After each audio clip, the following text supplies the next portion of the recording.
Hello sir. నమస్తే అండి. Sir, ఒకటి పేర్ని నాని గారు మాజీ మంత్రి, చాలా అనుభవం ఉన్న ఎమ్మెల్యే, చాలా కాలం నుంచి మచిలీపట్నం ఎమ్మెల్యేగా చేస్తున్నారు. ఆయన కాంగ్రెస్ హయాంలో కూడా ఎమ్మెల్యే, వైఎస్ఆర్ గారి హయాంలో, ఆ తర్వాత ఇప్పుడు జగన్మోహన్ రెడ్డి గారి హయాంలో కూడా ఆయన ఎమ్మెల్యే.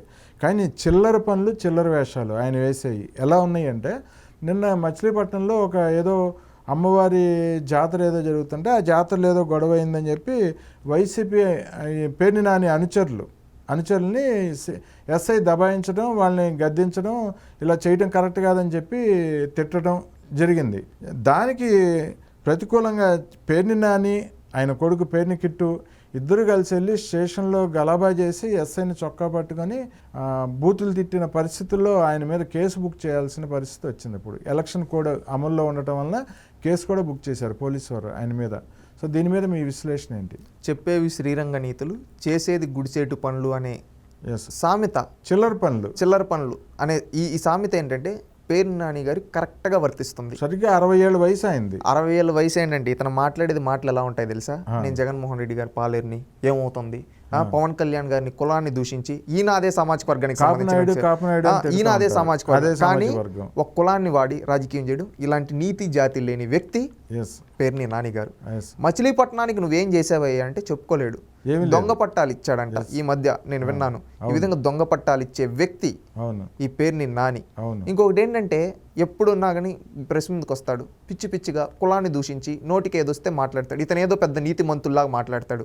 వీళ్ళ కొడుకు ఏంటంటే రీల్స్ చేసుకుంటా తప్పుడు పనులు చేస్తా 2-3 సార్లు కెసినో క్లబ్ లో డాన్సులు చేస్తూ ఒక రోజు వీడియోలో దొరికాడు. ఎవరో కూడా 2-3 మెట్టు దెబ్బలు కూడా కొట్టారంట. అది మనకు కరెక్ట్ టీవీ ఛానల్లో అది ప్లే అవుట్ నేను చూశాను. అతన్ని కూడా ఎవరో 2-3 సార్లు దేహశుద్ధి చేశారని చెప్పి ఇన్ఫర్మేషన్ ఉంది. అంటే అది కరెక్ట్ సోర్స్ ఎక్కడి నుంచి వచ్చిందనేది మనం చూసుకోవాలి. ఈ విధంగా కొట్టడం జరిగింది. ఇలాంటి వ్యక్తిని తీసుకొని వచ్చి ఎమ్మెల్యే క్యాండిడేట్ అని చెప్పారు. ఇతను ఏంటంటే రీల్స్ చేసుకునేది తప్పితే ఇంకేం తెలియదు, బేసిక్ అవగాహన లేదు నియోజకవర్గం పైన, రాష్ట్రం పైన. ఇతన్ని వారసత్వాన్ని ఉపయోగించి ఎమ్మెల్యే క్యాండిడేట్ కి నిలబెట్టాడు. ఓడిపోతాడు అనుకోండి, అటు పక్క ఉండేది కొల్లు రవీంద్ర గారు కాబట్టి ఢీ కొట్టడం అంత ఈజీ కాదు. ఆయన ఎంతో కాలంగా బీసీలకి, అదేవిధంగా బడుగు బలహీన అండగా నిలబడిన వ్యక్తి. ఆయన పైన కూడా అక్రమ కేసులు పెట్టి వేధించారు వీళ్ళు. హత్య కేసులు కూడా పెట్టారు. చేతగానోడు ఈ పేరు నాని అనే వ్యక్తి, చేతగాని వ్యక్తి కాబట్టి ఈ విధంగా కేసులు పెడతాడు. ఎవరన్నా ఉంటే డైరెక్ట్ చర్చ చేయలేడు కదా. ఈయన వచ్చి చంద్రబాబు నాయుడు గారిని, పవన్ కళ్యాణ్ తిట్టడానికి జగన్మోహన్ రెడ్డి మంత్రి పదవి ఇచ్చాడు. ఆ 2 ఏళ్ళ తర్వాత పనికిరాడని చెప్పి తీసి పారేశారు. నీ పనికొచ్చేవాడు అంటే పెద్దిరెడ్డి రామచంద్రారెడ్డిని కంటిన్యూ చేశాడు. ఇలాంటి వాళ్ళని కంటిన్యూ చేసి ఈయన ఎందుకు తీసి పారనొక్కాడు? ఇతను వాడుకుని వదిలేశాడు. ఇతను ఈ రోజు దిగజారిపోయి వీళ్ళ నియోజకవర్గంలో పోలీస్ అధికారుల పైన కొట్టాడంటే ఎంత నీతి జాతి లేని వ్యక్తి ఒకసారి చూడండి. ఈ పేర్ని లాంటి వ్యక్తులు కార్యకర్తల్ని తిట్టడానికి ఇప్పుడు తప్పు చేస్తే ఎవరినైనా కొడతారు. అవును, నువ్వు తప్పు చేయకుండా కొట్టుంటే నువ్వు ఎవరు మా కార్యకర్తలు ఏం చేయకుండా ఎందుకు కొడతావు అని అడుగు. నీకు ఆ రైట్ ఉంది. మీ కార్యకర్తలు తప్పు చేసినప్పుడు ఆయన తన బాధ్యతను నిర్వహించాడు ఆ పోలీస్ అధికారి. నువ్వు మళ్ళీ ఆ పోలీస్ అధికారిని ఈ విధంగా చేసావంటే నువ్వు ఏ పరిస్థితుల్లో ఉన్నావు?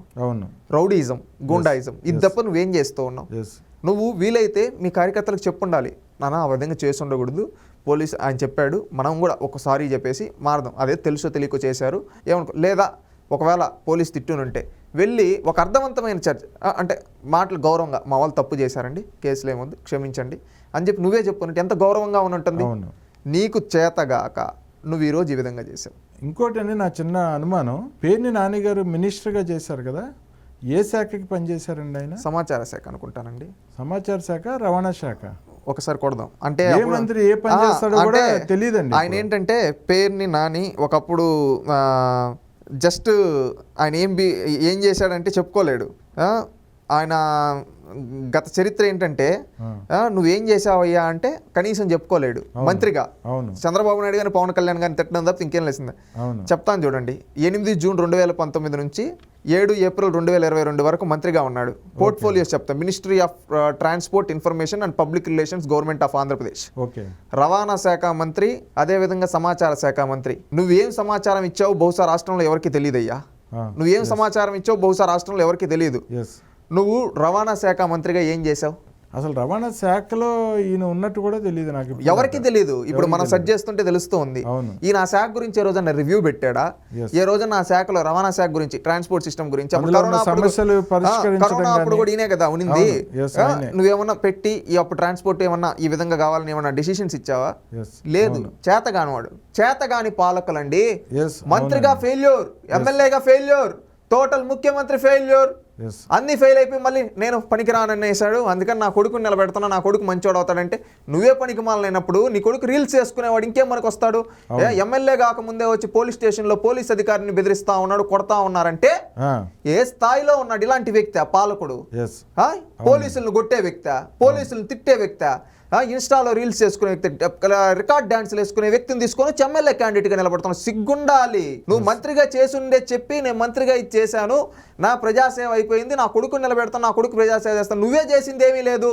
yes, నువ్వు సమాచార శాఖ మంత్రిగా ఏం సమాచారం ఇచ్చావయ్యా? చంద్రబాబు నాయుడు గారిని, పవన్ కళ్యాణ్ గారిని తిట్టడం తప్పితే నువ్వు చేసింది ఏంటి? రవాణా శాఖ మంత్రిగా నువ్వు సాధించింది ఏంటి? నీ శాఖలో ఏం పురోగతి సాధించావు? ఇప్పుడు రవాణా శాఖ అంటే అదేదో చిన్న చిన్న శాఖ కాదు కదా, ప్రధానమైన శాఖ ప్రభుత్వంలో. ఆ శాఖలో నువ్వు సాధించింది ఏంటి? ఆ శాఖలో నువ్వు తీసుకొని వచ్చిన మార్పులు ఏంటి? ఆ శాఖ వల్ల రాష్ట్ర ఖజానాకి ఎంత ఆదాయం వచ్చింది? ఎంత బడ్జెట్ కేటాయించారు? కనీసం అవగాహన ఉందా?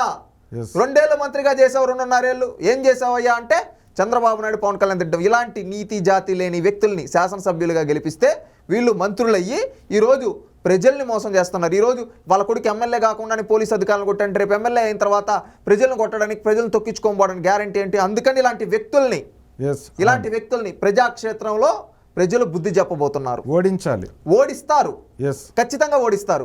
ఈ పేరుని కిట్టు అనే వ్యక్తి చిత్తుగా ఓడిపోబోతున్నాడు. రాసుకోండి, ఈ రోజు రాసి పెట్టుకోండి. ఈరోజు డేట్ అంతా మొత్తం 10వ తేదీ ఏప్రిల్, గుర్తుపెట్టుకోండి. ఈరోజు పేరుని కిట్టు కొల్లు రవీంద్ర గారి చేతిలో చిత్తుగా ఓడిపోబోతున్నాడు. పక్కా 10 ఏప్రిల్ 9-7 రాత్రి నేను చెప్తున్నా, రాసి పెట్టుకోండి. ఈ పేరుని కిట్టు అనే వ్యక్తి కొల్లు రవీంద్ర గారి చేతిలో చిత్తుగా ఓడిపోబోతున్నాడు. ఓడిపోయిన తర్వాత ఈ పేరుని కిట్టుని, ఈ పేరుని నానిని మచిలీపట్నం ప్రజలే తరింగొడతారు. ఓకే, థ్యాంక్ యూ అండి. మంచి విషయాలు చర్చించాం మీతో. ధన్యవాదాలు అండి. థ్యాంక్ యూ అండి.